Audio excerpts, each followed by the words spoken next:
Liliana Viola nació en Buenos Aires en 1963, estudió letras en la UBA y vivió durante unos años en Oxford y Salamanca, donde trabajó como profesora de lengua española.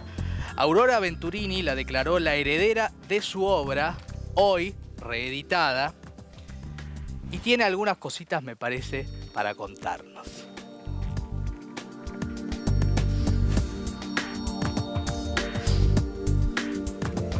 Bienvenida, Liliana, ¿cómo estás? Hola, buenas tardes. ¿qué tal? ¿Cómo estás? Un gusto recibirte. Bueno, ¿cómo es, un poco lo contábamos antes, ¿no? ¿Cómo es que te conoces con Aurora Venturini? Vamos a arrancar un poco por ahí. ¿Cómo es que la conoces como autora, si querés? Tiene que ver con parte de sus libros, con la precuela de Las Amigas, con las primas.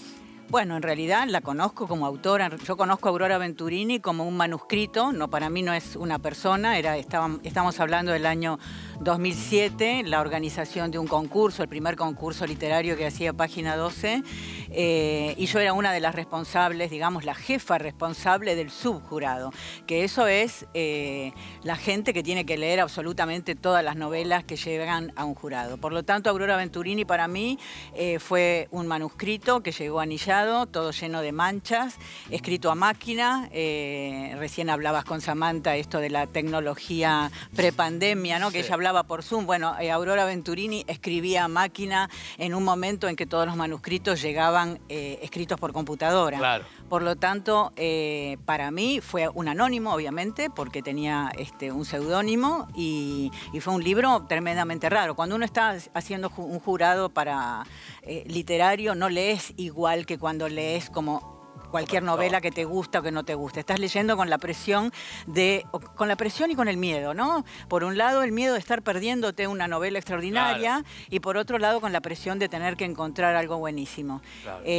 Bueno, eso nos pasó cuando encontramos ese manuscrito. Es decir, parecía un desastre por cómo estaba escrito. Pensá que llegaron aproximadamente 1000 novelas. Así que en esa locura, de pronto, un manuscrito casi ilegible era algo que podríamos haber revoleado tranquilamente. Claro. Las primeras páginas, como a cualquier lector o lectora le pasa con las primas luego, cuando ya lo he editado, las primeras páginas me atraparon y me di cuenta de que estaba ante alguna locura, por lo menos. Así que ese es mi primer encuentro con Aurora. Porque además, ¿te pasó que te descostillaste de risa como algunos cuando la leímos por primera vez o te pasó otra cosa? Bueno, vuelvo a decir, leía con miedo, entonces me daba risa, pero al rato decía, pero esto puede desbarrancar tremendamente. Me parece que, y a mí me daba mucho miedo y terror, porque yo me daba cuenta de que estaba encontrando tal vez la ganadora, sí, pero en cada página ella asume un nuevo riesgo, ¿no? Está siempre en el borde del papelón, en el borde del costumbrismo, no se cae nunca, pero parece que se va a caer. Entonces sí, me reía, pero la verdad lo leí sufriendo, con ganas de que mis compañeros cuando lo fueran a leer pensaran lo mismo que yo. Por suerte, algo de eso pasó. Sí. Sucedió.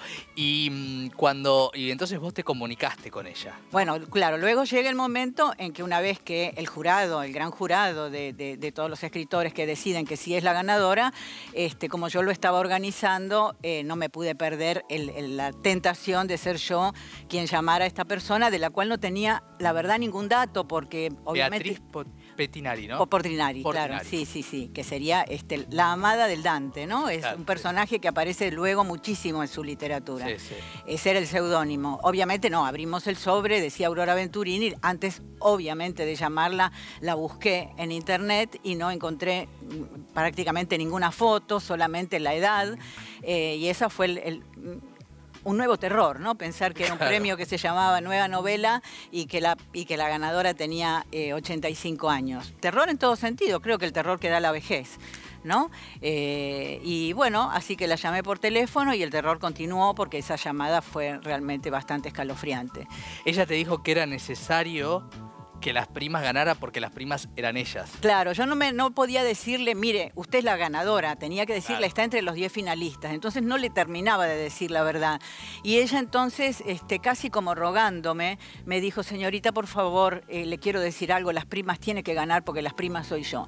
Teniendo en cuenta que las primas es una familia de gente completamente degenerada, creo que esa es la palabra que hay que usar, monstruosa en todos los sentidos, me impactó mucho. mucho, no terminé, digamos, siguió impactándome. Digamos, así como me impactó el libro, me impactó esa conversación por teléfono, donde no pude terminar de descifrar hasta dónde llegaba la pose de escritora, la pose de vieja loca y la genialidad. Vos te enterás cuando la googleás, porque era 2007 y había Google, por más que Aurora Venturini usaba máquina de escribir, que había sido declarada ciudadana ilustre, y después fuiste conociendo esa historia, por ejemplo, de que había sido amiga de Eva Perón, por eso también el libro del cual hablábamos recién, ¿no? Y que había sido parte de la Fundación Eva Perón. Claro, bueno, ahí sería el tercer encuentro, es decir, el primero es manuscrito, el segundo es esa llamada telefónica y el tercero, bueno, el tercero es cuando recibe el premio y luego soy la encargada de hacerle la primera entrevista.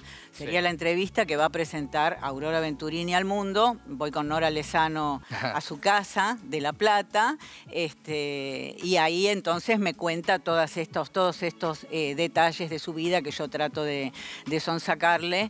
Y bueno, sí, aparece esto, ¿no? Haber sido amiga de Eva Perón, participar en la Fundación Eva Perón. Yo creo que de esa parte, que es la década del 40, ella era una psicóloga, pero pensemos en una psicóloga de la década del 40. Esto significa alguien que cree mucho, por ejemplo, en los test de inteligencia. Se usaba mucho en ese momento test para descubrir si el niño era más o menos capaz y entonces sacarlo de un orfanato, sacarlo de la pobreza gracias a su inteligencia.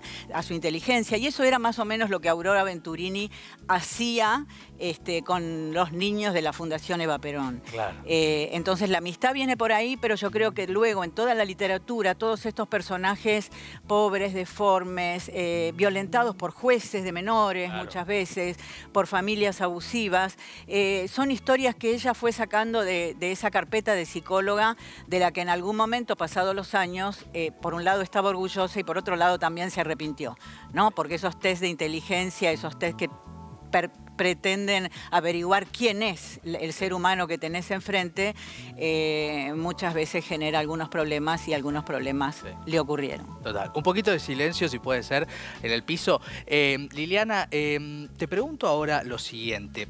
Es una autora que había hecho mucha autoedición y tenía mucha obra escrita, ¿no? Por ejemplo, Nosotros los Caserta, ¿no? Que quizás es su otra gran obra, si uno tiene que elegir dos, aunque sea un poco caprichosa la elección.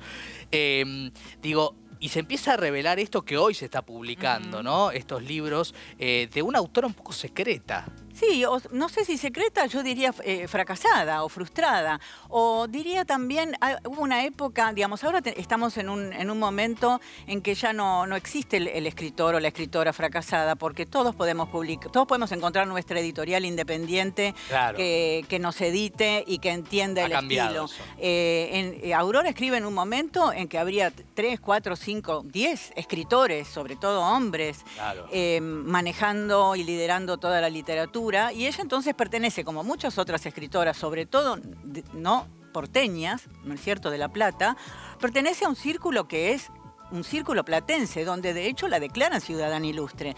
Entonces, hay círculos y subcírculos de literatura mala, semimala, autoeditada. Ella nunca pudo entrar, aunque lo intentó en otros concursos, al gran círculo de la literatura. Es decir, el que entra en las universidades, en las grandes librerías también o en la crítica literaria, ¿no? Y también por razones políticas, según en alguna entrevista ella dice, ¿no? La persecución. Yo creo que ella culpa un poco de más a su persecución como peronista. Me gustaría como broche que cuentes cómo fue el momento en el cual te dio el poder para manejar su obra post-mortem. Bueno, en realidad Aurora me legó esto que estoy haciendo ahora, que era lo que yo no quería hacer. Es decir, ella lo primero que hizo fue decirme que quería que yo fuera su agente literaria, me quería confiar sus libros, le expliqué que yo no podía hacer esto, que a mí no me gustaba hablar en lugar de otra persona, tratar de vender sus libros. Así que constantemente durante muchos años le dije que no y le fui buscando agente, editores, etcétera, hasta que un día cayó en mi casa con un testamento directamente firmado ya por ella, mucho antes de morir, digamos, siguió escribiendo libros. De hecho, el testamento decía que me legaba los derechos de sus obras que había escrito y de las que fuera a escribir, es decir, estaba muy convencida de que iba a seguir escribiendo, cosa que hizo. Por ejemplo, Los Rieles está publicado después de ese testamento. Claro. Y bueno, nada, me obligó a que... Ella creía mucho en la posteridad. Creo que en la posteridad mucho más que en Dios, así que me obligó a ser su editora de la posteridad, cosa que tardé bastante en asumirlo. Murió en el 2015 y recién el año pasado, bueno, me puse a revisar bien los papeles y ver qué hacer con una obra que es muy grande, porque en Tusquets se están reeditando, además de Las Amigas, que es nuevo, entre comillas, pero bueno, tiene como 30 libros más. Que van a seguir saliendo. Que vamos a ver si todos van a seguir saliendo o no. Tengo que hablar con ella. Está muy bien. Bueno, hermoso poder conocer un poquito de esta historia y de esta autora que bueno, celebramos, ¿no? Por su talento, por su singularidad, y que nos agradecemos especialmente que nos puedas contar de primera mano tantas cosas. Muchas gracias. Bueno, gracias a vos, Maxi. Liliana Viola, con nosotros, y la invitación a leer a Aurora Venturini, que la verdad es algo que uno se lo queda para siempre porque deslumbra, ¿no?, su literatura. Así que qué bueno poder conocer algunas cuestiones más de su mundo.